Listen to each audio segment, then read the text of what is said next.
Hi, Tamika. This is Cameron and Vanessa Knight. Hi, Tamika. Thank you so much for reaching out to us for this general reading. How we like to do these readings is Vanessa will shuffle the deck, and then we will draw one card, which will serve as the primary anchor or main theme of the reading, and then two supporting cards, which will elaborate on the first.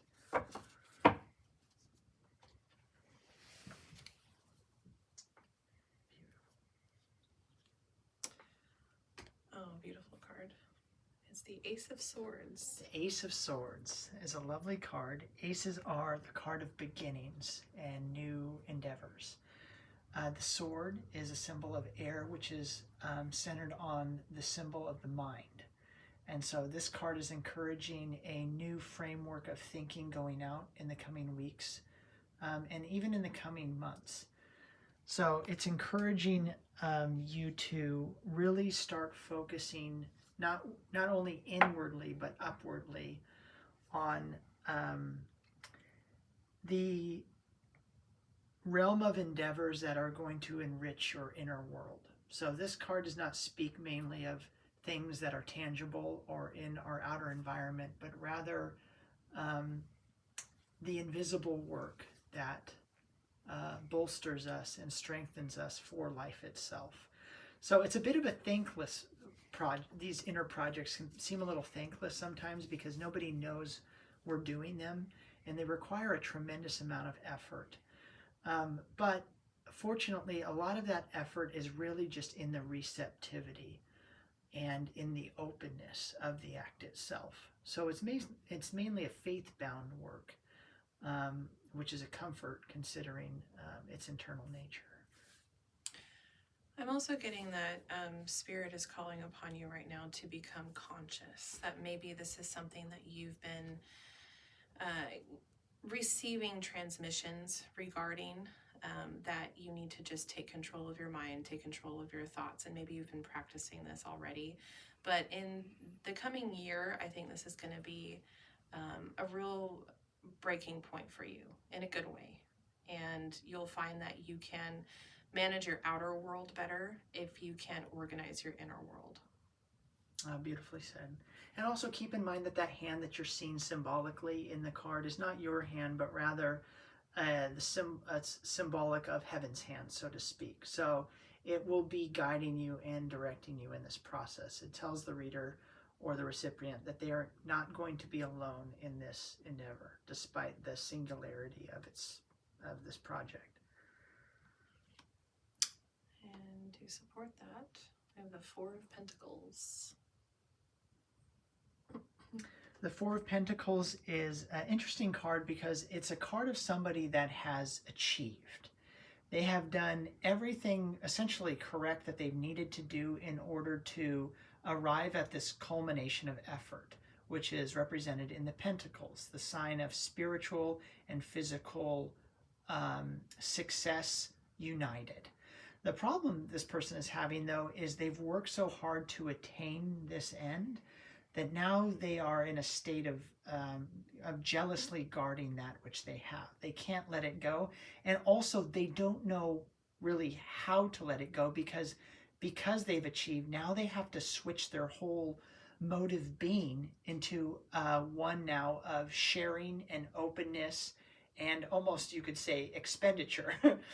They've been gathering for so long that which once served them well is now becoming a restrictive and even a caustic element in their life. So this is about learning how to transition from a certain mode of being that once sustained you and proved fruitful into something entirely different. It's not necessarily, our actions are not necessarily good or bad, or our decisions wise or unwise. Much of the movements we make in life have to do with timing. In relation to their worth in this world or their ability to breed results.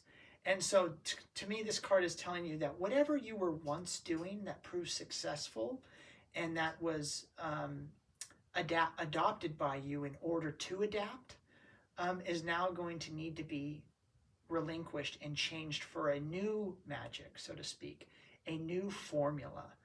And that's very exciting because it can lead to new skills, new opportunities, and adventures. But also, it's going to require a reorganizing and rewriting of your kind of neural network, so to speak, which I think is represented in the first card. I'm glad you said the word magic, because that really came to mind for me too with this card. Because the more that we let go of as we shift our focus from the material inward, ironically and paradoxically, that's when more material seems to manifest for us in our lives, in the form of, money and the things that we desire to have around us, that adorn us, but also are representative of what we have going on spiritually, and that our minds are representing of our outward being. Yes. And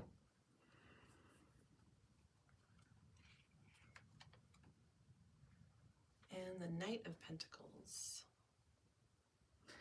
This knight is the knight of sowing. He is the planter knight. He prepares the soil. He readies his environment for that which is to come.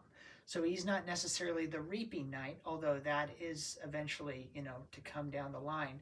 What this says to me through these cards is this is going to be the year, as Vanessa implied too, of preparation, of reformulating, of re-angling and adjusting your life in the direction that you would like to see it go. And as for those fruits, those are yet to come. So don't be frustrated by the fact that you might not be seeing a lot of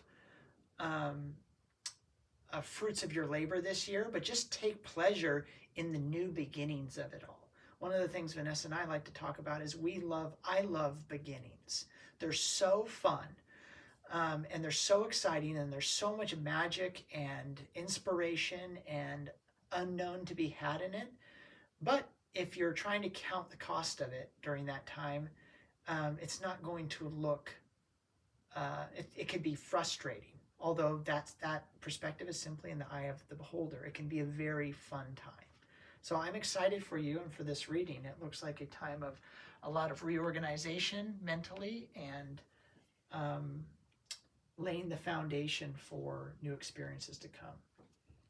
And when we do turn inward, and the term clean house comes to mind, so to speak, is there will be some uncertainty that follows, but don't be afraid of it.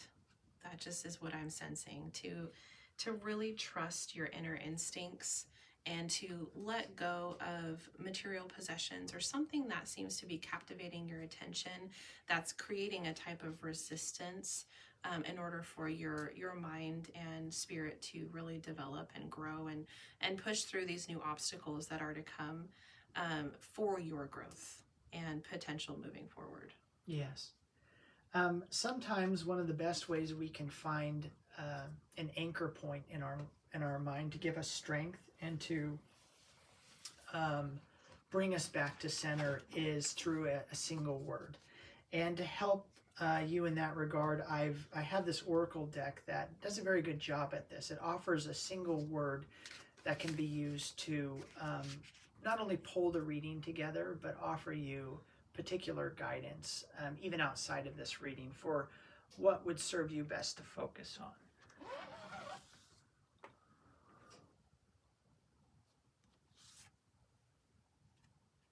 The Self. And that's a beautiful card and a beautiful word. Much of our misunderstanding of what to do in this world and how to navigate ourselves comes from a misunderstanding of the true self. On the Temple of Delphi, we're told, where all the wise Grecian philosophers gathered, above the door of their temple read the words, "Know thyself." And it is a two-phrased, sentence that that they believe can carry the totality of all understanding within it. But in this symbolic representation, this self is represented as the three rings of spirit, matter, and mental, or spirit, physical, and mental. And so to pay attention to those and to realize that you are a multifaceted individual, and even beyond or above all of those is the highest form of the self, which is that which knows all things and is connected to the totality of your environment and potentiality, and to lean into that confidence. It is you that speaks to you according to this belief system, and it can be so great and grand and almost prophetic. We identify it as something else that is not us because of its grandeur, but according to the great minds that have gone before in pursuing this framework of thought, they identified it as the truest form of self. So have confidence in yourself. Mm-hmm. You are very capable. Yes, and you know you better than you, whether you know it or not. So from our home to yours, we wish you every good thing and hope this reading was useful for you. And thank you again for reaching out. Bye.